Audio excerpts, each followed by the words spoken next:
गिबियावनो आङो पाहारपुर शान्ति आश्रमनि गासै सिबियारि बिथांमोनखौ आरो कमिटिनि बिथांमोनखौ आं साबायखर बावदों।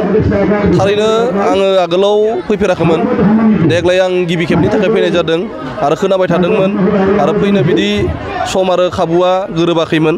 दा देग्लाय फैनानै आङो जोबोद गोजोननाय मोन्दों आरो बिनि थासारिखौ नायनानै ओरैबायदि मोन्दों माने जोंनि एफा खाथियावबोदि बिदि मोजां मोनसे रायजो राजा सिबिनायनि थाखाय जे मोनसे थानसालि दङ, आं बेखौ नुनानै जोबोद गोजोननाय मोन्दों आरो।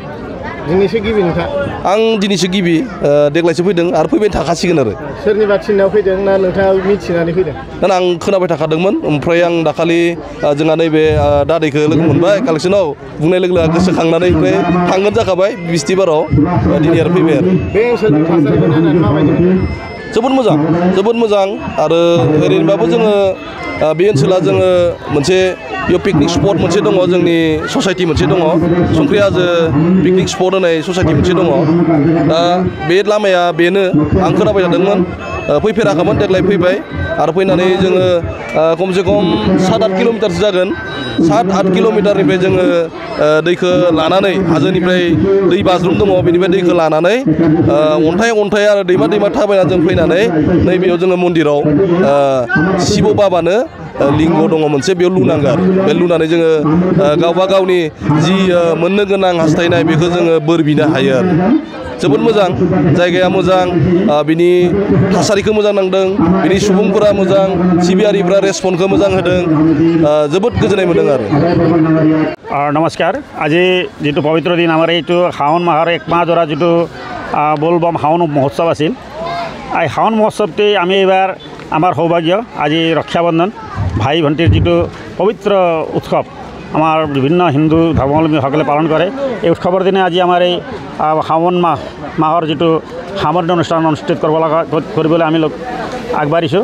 গতিকে এই অনুষ্ঠানত যিসকল দূৰ দূৰণিৰ পৰা ভক্তপ্ৰাণ ৰাইজসকল আহিছে আৰু যিসকলে আমাক সহায় সহযোগ, শাৰীৰিক, মানসিক, আৰ্থিক হিচাপে সহায় সহযোগ আগবঢ়াইছে, লগতে বিভিন্ন প্ৰচাৰ মাধ্যমৰ জৰিয়তে আমাৰ এইখন গাঁৱৰ, এইটো যিটো ঐতিহাসিক এটা গাঁও, 1901 চনত স্থাপন হোৱা আমাৰ এখন মন্দিৰ, 1901 চনত যেতিয়া আমাৰ গুৱাহাটীত কটন কলেজ স্থাপন হৈছিল, সেই সময়তে আমাৰ পূৰ্বপুৰুষসকলে 1 নং পাহাৰপুৰ লেবৰা সতী পাহাৰ নামেৰে এই আশ্ৰমখন প্ৰতিষ্ঠা কৰিছিল।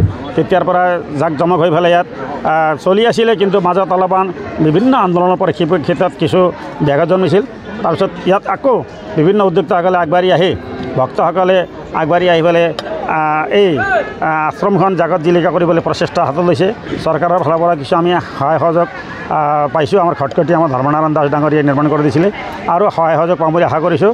গতিকে এই চেগতে আটাই ভক্তপ্ৰাণ ৰাইজক আমাৰ পৰিচালনা সমিতিৰ হৈফালে শুভেচ্ছা জনাইছোঁ। আটাইকে অনুৰোধ জনাইছোঁ, আটাইৰ সুস্বাস্থ্য হওক, দীৰ্ঘজীৱী হওক, লগতে শান্তি পৰিৱেশ বিৰাজ কৰক বুলি অনুৰোধ জনাইছোঁ। ইয়াত চাবলগীয়া বিশেষকৈ এখন একেবাৰে ঐতিহাসিক আশ্ৰম, 1901 চনত স্থাপন হোৱা। ইয়াৰ পৰা কিছু আগত গ'লে এটা বালি গুহা বুলি পায়, যিটো এইটো আমাৰ ইতিহাসত অৰ্থাৎ পৌৰাণিক হিচাপে, পৌৰাণিক যিটো বালি আৰু সুগ্ৰীৱ দাদাভাই আছিল। বালিৰ এজন ৰাক্ষসৰ লগত, মই ৰাক্ষসৰ নামটো এসময়ত পাহৰিলোঁ, ৰাক্ষসৰ লগত যুদ্ধ হৈছিলে। গতিকে যুদ্ধ হোৱাৰ সময়ত ৰাক্ষসজন পলাই এটা গুহাত সোমাইছিলে, এটা গুহা সৃষ্টি কৰি তেখেত ভিতৰলৈ সোমাই গৈছিলে। ভিতৰত সোমাই যোৱা যিটো গুহা, সেই গুহা কিছু ইয়াৰ পৰা 3 কিলোমিটাৰমান আগত আছে। তাতে দৰ্শন কৰি পেলাই তাৰ পৰা পানী উঠাই আনি পেলাই আমাৰ ইয়াত শিৱলিংগত প্ৰক্ষেপ কৰে। গতিকে এইখিনি এটা চাবলগীয়া ঠাই, একেবাৰে এইটো ইতিহাস সমৃদ্ধ বুলি ক'ব লাগিব, পৌৰাণিক সমৃদ্ধ।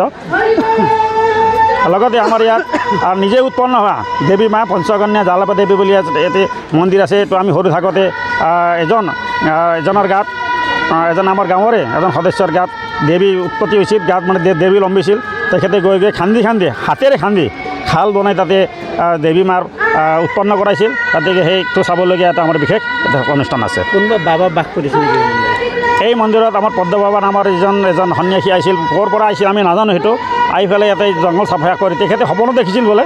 তাৰপিছত সপোনো দেখি আমাৰ ইয়াত পূৰ্বপুৰুষসকলে আমাৰ গাই গৰু ইয়াতে গোটছ বুলি কয়, তাৰমানে গাইৰ খুঁটি ৰাখিছিলে এই খুঁটিত আমাৰ মহাদেৱক পূজা কৰে যিবিলাকে গাই গৰুবিলাক পোহে তেওঁলোকে মহাদেৱৰ পূজা কৰে গাই গৰু হেৰালে গাই গৰু বেমাৰ হ'লে মহাদেৱক পূজা অৰ্চনা কৰে গতিকে মহাদেৱক খাটাৰ কাৰণে তেখেতসকলে ইয়াতে এটি সামান্য পূজাৰে এটি মন্দিৰ আৰম্ভ কৰিছিলে গতিকে সেই মন্দিৰত পূজা অৰ্চনা হৈ আছিলে সেই পদ্ম বাবাই সেই সপোন দেখিবলৈ আহি সেই ঠাই পৰিষ্কাৰ কৰি ইয়াতে ডাঙৰকৈ এটা খেতি আশ্ৰম স্থাপন কৰি খুব আৰম্ভ কৰিছিলে